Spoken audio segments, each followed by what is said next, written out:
하나님의 선하심을 따라서 창조가 된 인간이 최초로 범한 죄가 여러분이 잘 아시는 것처럼 선악을 알게 하는 나무의 열매를 따먹게 되는 일이었습니다.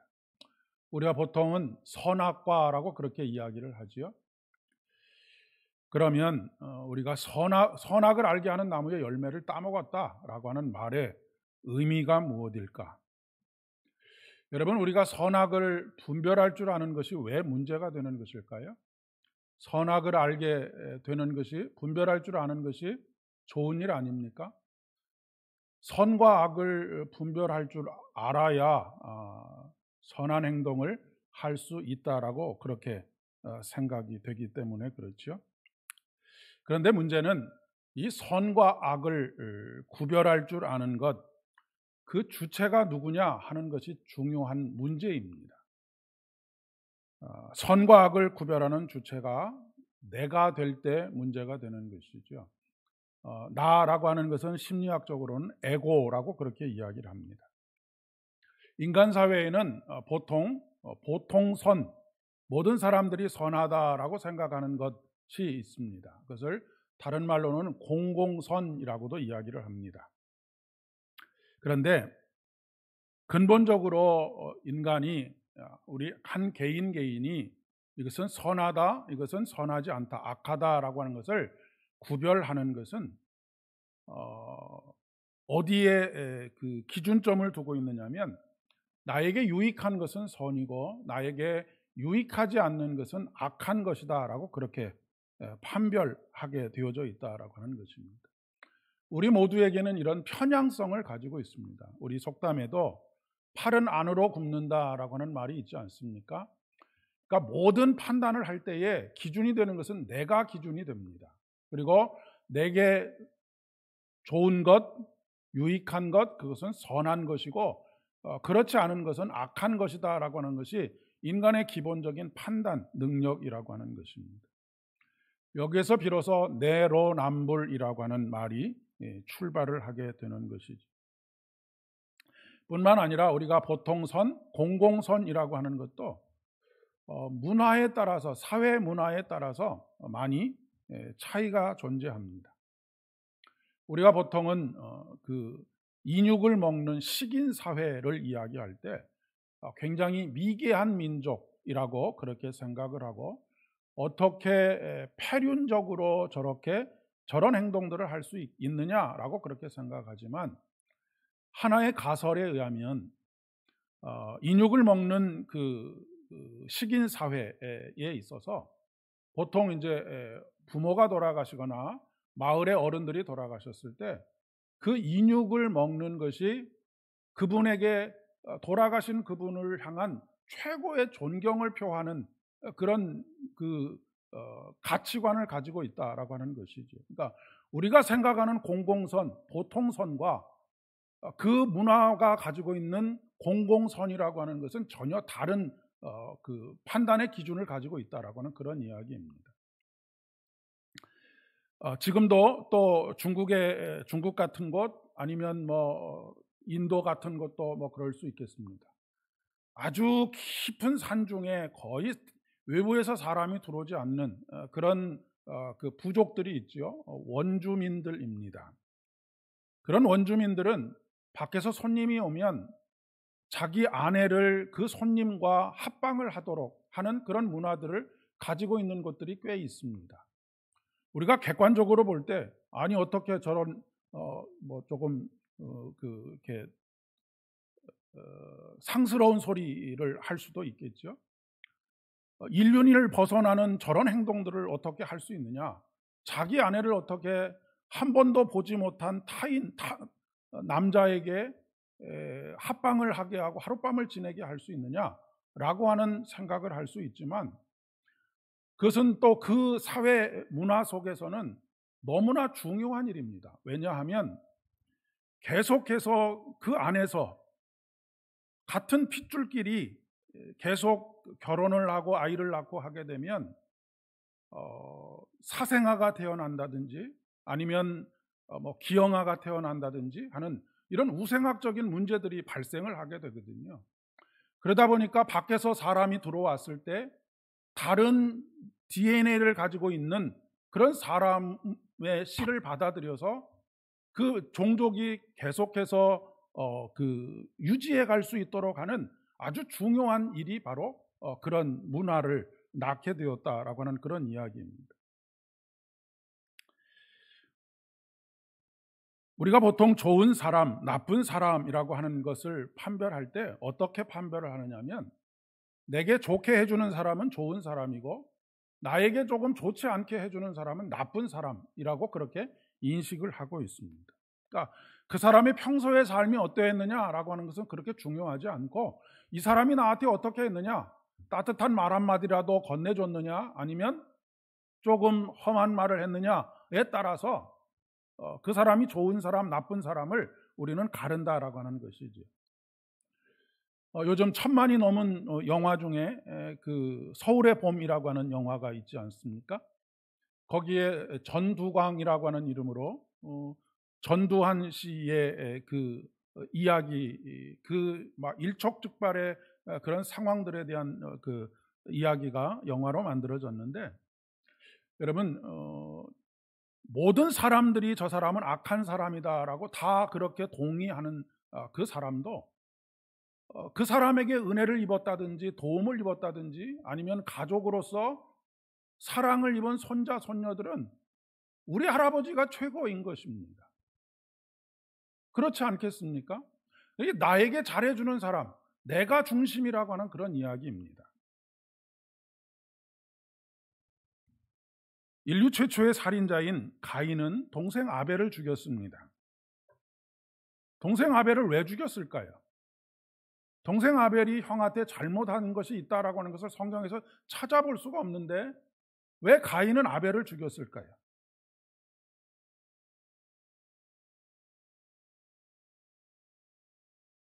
가인은 자아의 에고, 자신의 차원에서 아벨이 미웠던 것입니다. 왜 아벨을 미워하게 됐냐면, 아벨 때문에 하나님께서 내 재물을 받지 않았다라고 그렇게 생각을 했던 것이죠. 아벨은 아무 일도 하지 않았는데, 그러니까 자기에게 이루어진 나쁜 일들을 자기의 행동을 합리화하기 위해서, 그러니까 자기 중심적으로 생각하고 아무 일도 하지 않은 아벨을 미워하기 시작했다라고 하는 것이고, 결국 그에게 모든 책임을 돌렸다라고 하는 것이 바로 가인과 아벨의 사건입니다. 아담과 하와가 선악과를 처음 따먹게 되었을 때, 따먹고 난 이후에 아담과 하와는 가장 먼저 무엇을, 자기의 책임을 상대방에게 돌리지 않습니까? 아담은 하와에게, 하와는 뱀에게 그 책임을 돌립니다. 책임을 돌리는 이유가 뭐예요? 내가 중심이고 나는 옳은데 이것을 내가 옳다라고 하는 것을 증명하기 위해서는 다른 사람이 옳지 않다라고, 옳지 않아서 내가 이 일을 할 수밖에 없었다라고 하는 것을 이야기해야 되기 때문에 그렇습니다. 성경은 처음부터 끝까지 선악을 판단하는 주체는 오직 하나님이시고 오직 하나님만이 모든 것을 선하게 판단하실 수 있다라고 하는 것을 말씀하고 계십니다. 하나님은 인간의 에고를 위해서 일하지 않으십니다. 그러니까 우리의 욕망을 이루어 주시기 위해서 하나님께서 일하시는 것이 아니라고 하는 것입니다. 하나님께서는 공공의 선, 하나님께서 하시는 모든 일들은 다 그분이 선하시기 때문에 그분이 하시는 모든 일들은 다 선한 결과, 아름다운 결과를 나타내게 되어져 있습니다. 하나님은 인간에게만 선하시는 것이 아니고 하나님은 모든 피조물에게 다 선하십니다. 그런데 인간은 어떻게 이 지구를 만들어가고 있죠? 이 지구를 인간 중심으로 만들어가고 있습니다. 인간 중심으로 인간이 아닌 모든 피조물들은 결과적으로는 착취의 대상이 되고 마는 것이죠. 파괴의 대상이 되고 마는 것입니다. 인간은 근본적으로 자기중심적이고 자기 민족 중심적이고 아니면 자기 공동체 중심적으로밖에 되어질 수 없다라고 하는 것이죠. 이런 교회들이 조금 아름답게 화합하고 서로가 서로에게 유익을 끼쳐주는 그런 교회들을 만들어가면 참 좋을 텐데, 서로 경쟁하고 하나님께서 원하시는 모습은 어떤 모습일까? 이런 것들을 생각해 보지 않을 수가 없습니다. 오늘 우리 하성 제1교회 민 목사님께서 조금 만나자고 식사나 함께 하자고 해서 점심때 나갔다가 들어왔는데, 우리 하성면에 있는 교회들이 어떻게 하면 좀 아름답게 연합할 수 있는지 그것에 좀 힘을 모아달라고 하셔서 적극적으로 돕겠다라고 하는 말씀을 함께 나누고 들어왔습니다. 선악을 알게 하는 나무의 열매를 따먹은 것이 왜 문제가 되느냐면,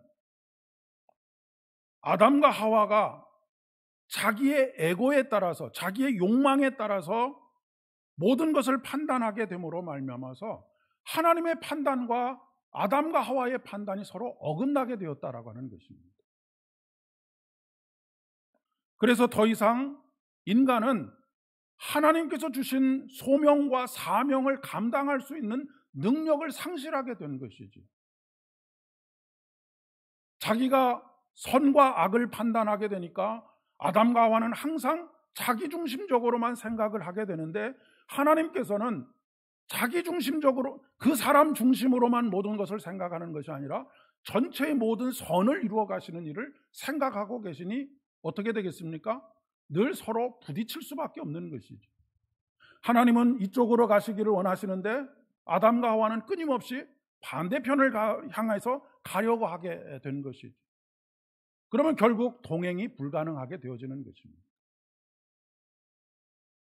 잠언의 말씀에도 뜻이 의합지 않고서 어떻게 함께 동행할 수 있느냐라고 말씀하십니다. 그러니까 선악을 판단하게 되는 것이 왜 그토록 처절한 결과를 나타내게 됐느냐라고 하는 것, 이것을 우리에게 가르쳐주고 있는 것이죠.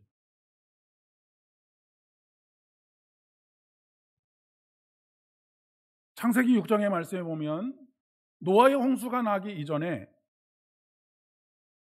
그 사회를 어떻게 규정하고 있느냐면, 그의 마음으로 생각하는 모든 계획이 항상 악할 뿐임을 보시고 라고 그렇게 말씀하고 있습니다.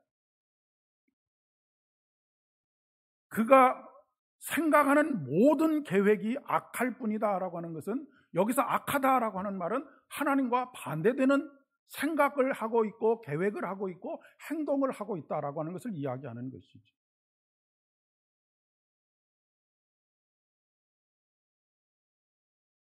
그리고 그 결과가 무엇입니까? 생각이 악하면 결과도 악한 것이죠. 그 악한 것, 죄의 싹은 무엇입니까? 사망입니다.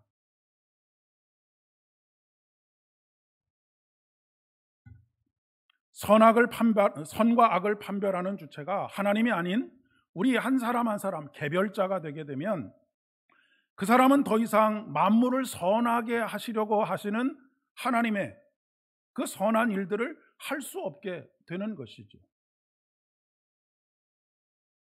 현재 인간의 역사가 인간 중심의 역사로 피조물의 탄식을 자아내게 하는 이유가 바로 여기 있고요. 수많은 국가들 간의 전쟁이 벌어지는 이유도 여기 있고, 또 같은 나라 안에서도 민족들끼리 서로 분쟁하게 되는 이유도 바로 여기 있고요. 그리고 종교적인 전쟁들이 벌어지는 일들도 바로 여기에 원인이 있는 것입니다. 여러분, 나라와 나라끼리 전쟁이 일어나는 것을 하나님께서 원하시는 것이겠습니까? 민족과 민족이 서로 다투는 것이 하나님께서 원하시는 것이겠습니까? 아니면 종교가 전쟁을 일으켜서 수많은 사람들이 죽어가는 것, 십자가의 전쟁을 일으켜서 죄 없는 수많은 사람들이 죽어가는 것이 하나님의 뜻이겠습니까? 그렇지 않다라고 하는 것입니다. 그런데 이런 인간은 사람을 판단하는 것, 선과 악으로 나누는 것, 내 편, 네 편으로 나누는 것에서 한 걸음 더 나아가서 하나님께서 나에게 조금만 섭섭하게 하거나 나의 요구와 욕망을 들어주지 않으면 하나님조차도 비판하는 그런 사람이 인간입니다. 존재가. 그것이 바로 불평과 불만인 것이죠.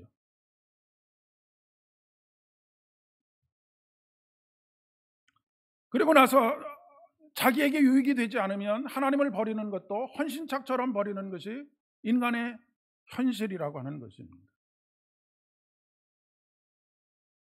우리는 늘 이 두 가지 선택의 기로에 놓여져 있습니다. 하나님을 아는 지식을 선택할 것인지 아니면 자기의 개인적인 자신의 이해관계를 따르는 지식을 따를 것인지 이 두 가지의 선택의 기로에 늘 서 있습니다. 근데 사도 바울은 뭐라고 고백하느냐면 예수 그리스도를 아는 지식을 나는 세상에서 가장 고상한 것으로 알아서 다른 모든 것들은 다 배설물처럼 여겼다라고 그렇게 고백하죠. 다른 모든 고상한 것들이라고 하는 것은 무엇입니까? 내가 판단하는 선과 악, 내가 선하다 생각하는 것, 그 모든 것들을 다 무가치한 것으로 그렇게 여긴다라고 하는 것입니다. 왜요? 하나님을 아는 지식이 가장 고상한 것. 이것만이 하나님을 아는 지식, 하나님께서 내게 주시는 지식, 그것만이 모든 것을 선하게 만들어가고 보시기에 아름답게 만들어가기 때문에 그렇다라고 하는 것이죠. 우리나라 속담에 먼 눈에는 뭐만 보인다라고 하는 말이 있습니다. 심리학적인 용어를 빌리자면 그것을 투사라고 그렇게 이야기를 합니다.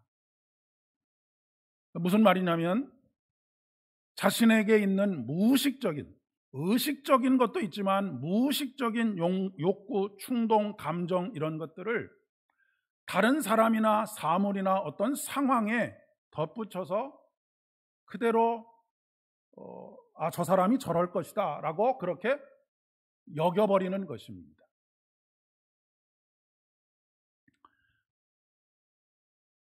여러분, 수사를 하는 검사를 한번 생각을 해보십시오. 아니면 경찰도 좋습니다. 이 사람들의 눈에는 모든 사람들이 뭘로 보이느냐면 잠재적인 피의자로 보입니다. 항상 의심하고 이 사람이 뭔가 잘못한 것이 없는가라고 하는 것을 늘 그런 시각으로만 항상 보기 때문에 어떤 사람을 만나도 그런 시각으로 보게 되어져 있습니다. 또 국세청 직원이라고 생각을 해보십시오. 국세청 직원에게는 사람들이 다 어떤 사람으로, 잠재적인 어떤 사람으로 보이느냐면 이 사람이 탈세를 하는 것이 아닌가라고 하는 그런 시각으로 보게 됩니다. 왜냐하면 자기가 하는 모든 업무들이 그런 시각으로 봐야지만 그 일을 잘 해낼 수가 있기 때문에 그렇죠. 그러니까 우리 안에 무엇이 있느냐에 따라서 상대방을 그렇게 보게 된다라고 하는 것입니다. 그러니까 우리가 비난하는 상당한 것들 중, 타인을 비판하는 상당한 것들 중에는 내 안에 숨겨져 있는 드러나지 않는 욕망들, 이런 것들이 투사되어서 그렇게 보인다라고 하는 것을 이야기하는 것입니다. 그리고 우리 인간은 너무너무 영리해서 의식적이든 무의식적이든 내 안에 그것이 있다라고 하는 것을 감추기 위해서 우리 자신을 잘 포장을 하게 되어져 있습니다. 여러분, 속이 빈 사람일수록 포장을 열심히 합니다. 명절에 선물 받아보시면 겉포장이 화려할수록 속에 있는 내용물들이 부실할 때가 굉장히 많습니다. 그런데 자기의 내면이 건강한 사람은 무엇을 입든 무엇을 걸쳤든 무엇을 먹든 그것이 그 사람의 부끄러움이 되지를 않습니다.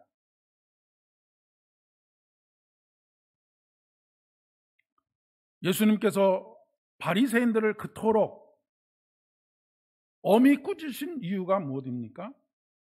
이 바리새인들은 자기를 포장하는 기술이 너무나 뛰어났던 사람들이기 때문에 그렇습니다. 그 안에는 하나님의 말씀의 정신은 없고 율법의 정신은 없고 율법의 껍데기로 자신을 잘 포장하는 사람들이었기 때문에 예수님께서 그 중심을 꿰뚫어 보시는 분이므로 그들을 신랄하게 책망하셨던 것이죠. 성경은 이런 내면의 죄를 고발합니다. 의인은 없나니 하나도 없다라고 말씀하십니다. 여기서 예외인 사람이 아무도 없다라고 하는 것이죠. 모든 사람이 죄를 범하였음에 하나님의 영광에 이르지 못하더니라고, 모든 사람이라고 그렇게 예외가 없다라고 하는 그런 이야기입니다. 그러니 누가 누구를 비판할 수 있겠느냐라고 하는 것이죠. 비판을 받지 않으려거든 비판하지 말라라고 하는 것이 그 말씀이고, 네가 누군가를 비판하면 그 비판으로 너를 비판해도 할 말이 없다라고 하는 것이 우리 모두에게 해당되는 그런 말씀이라고 하는 것입니다.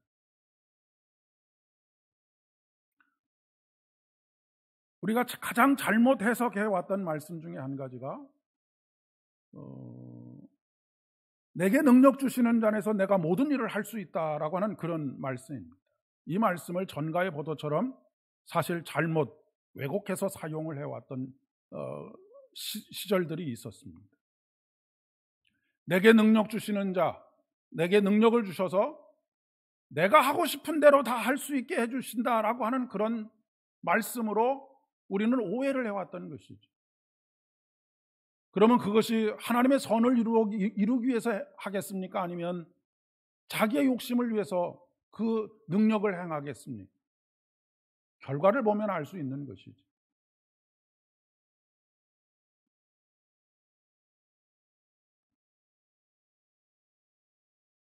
물론 인간은 기본적으로 비판의식을 가지고 있어야 됩니다.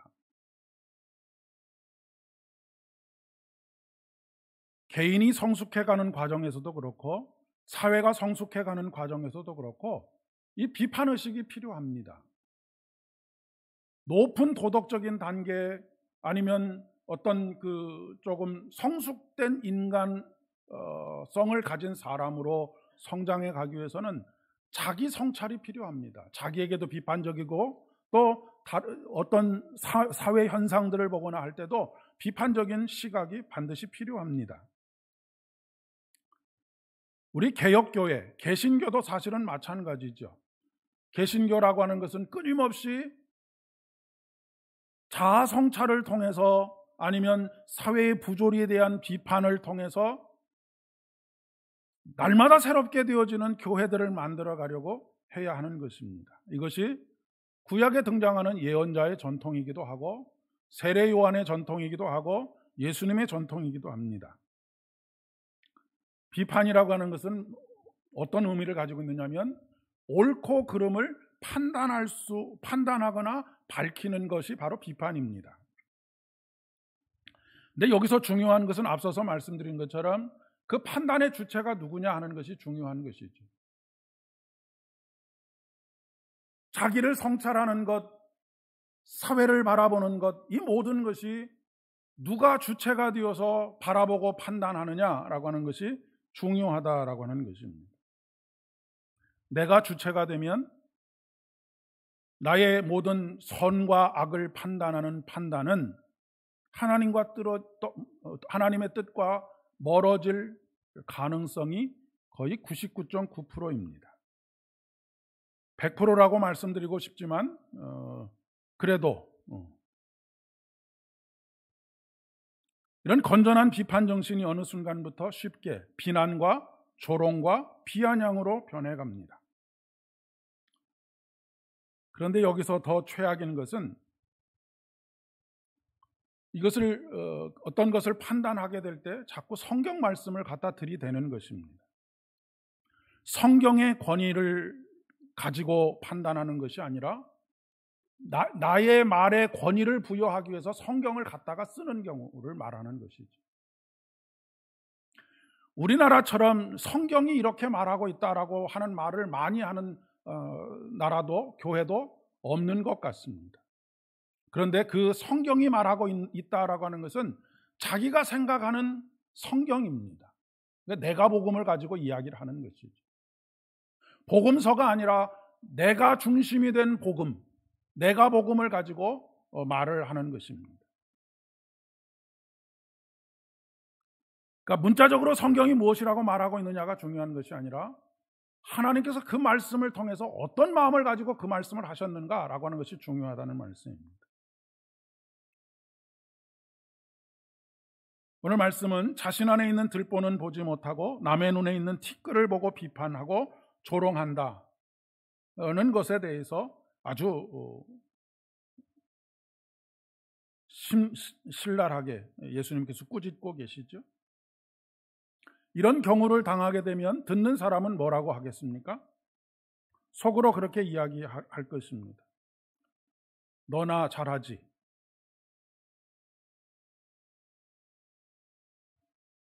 그런데 이 비판과 비난이 나와 그렇게 크게 상관이 없는 사람, 이해관계가 없는 사람한테는 사실 굉장히 너그럽습니다. 100m 미인이라고 하죠. 멀리 있으면 다 모든 게 다 좋아 보입니다. 근데 여기서 형제를 비판하지 말라라고 말하는 형제는 누구냐면 가까운 사람들을 이야기하는 것입니다. 가까운 사람은 정작 사랑해야 될 사람이고 아껴주어야 될 사람이지요. 그런데 비판하고 조롱하고 비아냥거리는 것은 그것은 하나님께서 주시는 마음이 아니다라고 하는 것을 말씀하고 있는 것입니다. 그것은 형제로 보지 않는다라고 하는 것이고 그것은 그 사람을 소중하게 여기지 않는다라고 하는 것을 의미하는 것입니다. 여러분, 눈에 티끌이 하나 들어가도 앞을 제대로 볼 수 없는데 들보가 들어가 있으면 앞을 볼 수가 있겠습니까? 왜곡된 시각이 나의 시각이 되는 것입니다. 그리고 어떤 순간을 놓고 전체 과정을 놓고 판단하는 것이 또 아니고 어떤 한 포인트를 놓고 판단을 합니다. 그런 경우들이 종종 있죠. 요즘 이제 인터넷에서 어떤 사람이 어떤 행동이 막 사회적으로 어마어마한 지탄을 받았는데 알고 보니까 굉장히 극적인 미담인 거예요. 그러니까 처음부터 끝까지의 모든 과정을 봤으면 이게 얼마나 아름다운 이야기인가라고 하는 것을 판단할 수 있었는데 어떤 한 지점만 놓고 보니까 이 사람이 죽일 사람처럼 그렇게 되어지는 경우들이 많이 있다라고 하는 그런 이야기입니다.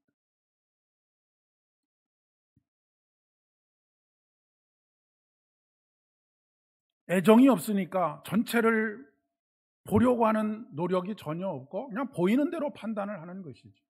문자적으로 판단을 하는 것입니다. 우리나라 속담에 똥 묻은 개가 겨 묻은 개를 나무란다라고 하는 말이 있지 않습니까? 자신에게 더 큰 흠결이 있으면서 남에게 있는 작은 흠결에 대해서 자꾸 흉보고 꾸짖는 것입니다. 그런데 문제는 내 안에 있는 흠결이 얼마나 큰지를 오직 지구상의 한 사람 자기 자신만 모른다라고 하는 사실이죠. 지금 우리 사회가 안고 있는 가장 큰 문제가 아닌가 싶습니다. 우리 사회 전반적으로 다 손가락질을 상대방을 향해서 하면서 네 탓이야만 하고 있지 않습니까? 지난 주일날도 말씀드렸지만 예수님께서는 우리들에게 나를 따라오려거든 자기를 부인하고 자기 십자가를 지고 나를 따를 것이니라 라고 말씀하고 있습니다. 여러분, 자기를 부인한다라고 하는 것은 무엇이겠습니까? 내가 주체가 되어서 선악을 판별하는 것이 아니고 하나님께서 선악을 판별하도록 하실 수 있도록 하는 것이 바로 자기를 부인하는 것입니다. 그리고 그 결과가 어떻게 나타나느냐 하는 것이 중요하지요. 하나님의 나라는 먹는 것과 마시는 것, 그것이 아니고 오직 성령 안에서 의와 평강과 희락이라고 말씀하십니다. 그러니까 우리가 판단하는 것, 그것이 하나님께서 하시는 판단이냐 그렇지 않느냐의 여부는 그것이 얼마나 의로우냐, 그것이 얼마나 모든 사람들에게 평화를 가져다 주느냐, 그리고 그것이 얼마나 모든 사람들에게 기쁨을 가져다 주느냐라고 하는 결과로 나타나게 될 때에 이것이 하나님으로부터 온 가치 판단이구나 아니구나를 판가름할 수 있게 된다라고 하는 그런 이야기입니다. 내가 아무리 옳다고 주장을 해도 이것이 다른 사람들을 불편하게 하거나 공동체의 평안을 깨트린다든지 아니면 공동체의 기쁨을 빼앗아 가버린다고 한다면 그것은 자기가 아무리 옳다고 주장을 해도 그것은 하나님께서 판단하시는 선이 아니다라고 하는 것을 거꾸로 증명하고 있는 것입니다. 빌립이 예수님께 하나님을 보여달라고 하지 않습니까? 빌립이 왜 하나님을 예수님께 보여달라고 했을까요? 예수님 안에 계시는 하나님을 빌립이 보지 못했기 때문에 그렇습니다. 예수님께서 그렇게 말씀하시죠. 나를 본 자는 아버지를 본 것이니라.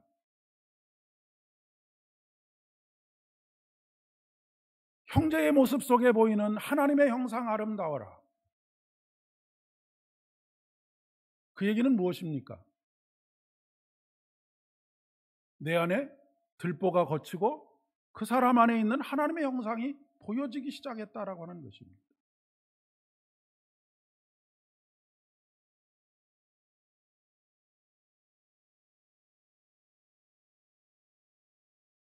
우리는 예수 그리스도의 십자가를 통해서만 정확하게 볼 수가 있습니다.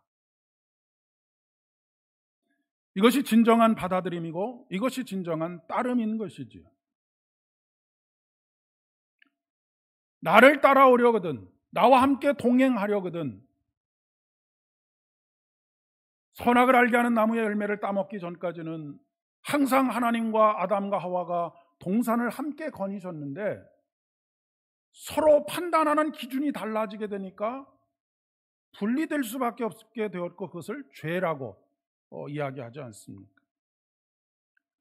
나를 따라오려거든, 나와 함께 동행하려거든 자기를 부인하고 십자가를 통해 자기를 부인하고 자기 십자가를 짊어지고 나를 따를 것이니라 라고 하는 의미입니다.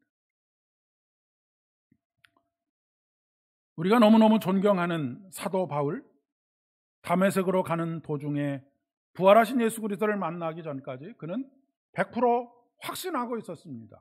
예수를 따르는 저놈들을 다 잡아 옥에 가두거나 죽여야 하는 것이 나의 사명이다라고 그렇게 생각했던 사람이죠.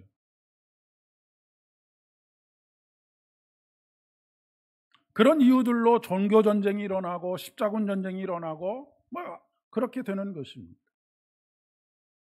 지금 사순절 두 번째 주간을 지내가고 있습니다. 십자가는 고통이 아니라 십자가는 우리가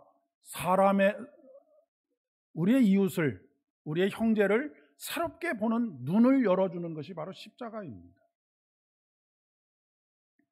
왜냐하면 십자가는 들보를 제거하기 때문에 그렇습니다. 그렇기 때문에 예수님은 바리새인들이나 율법학자들이 보는 시선과는 다른 시선으로 세리들을 바라보고 있고 사마리아인들을 바라보고 있고 매춘부들을 바라보고 있고 그리고 간음한 여인을 바라보고 계시는 것입니다. 바라보는 시각이 완전히 다른 시각으로 바라보고 있는 것이죠.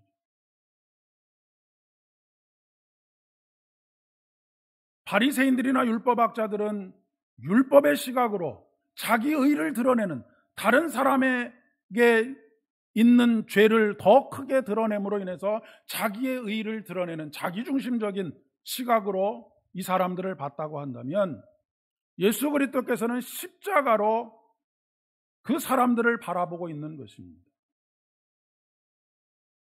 그러니 사마리아인들이, 매춘부들이, 간음한 여인이 판단과 정죄의 대상이 아니라 긍휼과 자비와 사랑이 필요한 존재들로 그렇게 보여지는 것이고, 그래서 그들을 껴안았고 그들에게 구원을 선포하셨고 그들에게 임한 하나님의 나라를 이야기하고 계시는 것이 아니겠습니까? 예수님의 눈에 들보가 없으니까 그 사람들의 내면에 있는 영혼의 갈급함들을 볼 수 있게 되었고, 그 영혼의 갈급함들을 살짝만 만져줘도 그들이 감격하게 된 것이 바로 사마리아 여인이 바로 그런 것 아니겠습니까? 그 내면의 목마름과 갈급함, 근데 살짝 하나님께서 그것을 예수님께서 언급했을 때 그 여인은 한없이 따뜻한 품으로 자신을 안아주는 예수 그리스도를 영적으로 경험하게 된 것입니다.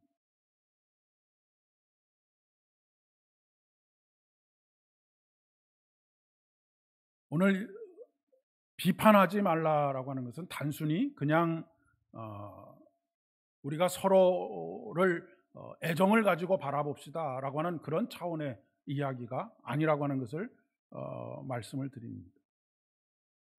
판단의 주체가 누구이냐, 내 삶의 중심에 누가 있느냐라고 하는 문제, 신앙은 결국 이 싸움입니다. 중심에 누가 있느냐, 내가 있느냐, 하나님께서 내 중심에 계시느냐. 기도하겠습니다. 은혜가 풍성하신 아버지 하나님, 감사합니다. 우리는 우리 스스로가 선과 악을 잘 분별할 줄 안다라고 그렇게 착각하지만 하나님께로부터 오지 않은 모든 것들은 다 악한 것뿐임을 고백하지 않을 수가 없습니다. 그런데 우리는 늘 자기중심적으로 생각합니다. 내 가정이 먼저고, 내 일터가 먼저고, 내 교회가 먼저인 그런 선택을 할 때가 굉장히 많이 있습니다. 그러나 정말로 하나님의 뜻이 무엇인지 묻지 않는 어리석음이 우리에게 있음을 고백합니다. 내가 조금 손해보아도 모두가 평안을 얻으며 기쁨을 얻으며 또 의로운 공동체, 이런 공동체를 만들어갈 수 있는 우리들 되어질 수 있도록 은혜를 더하여 주시옵소서.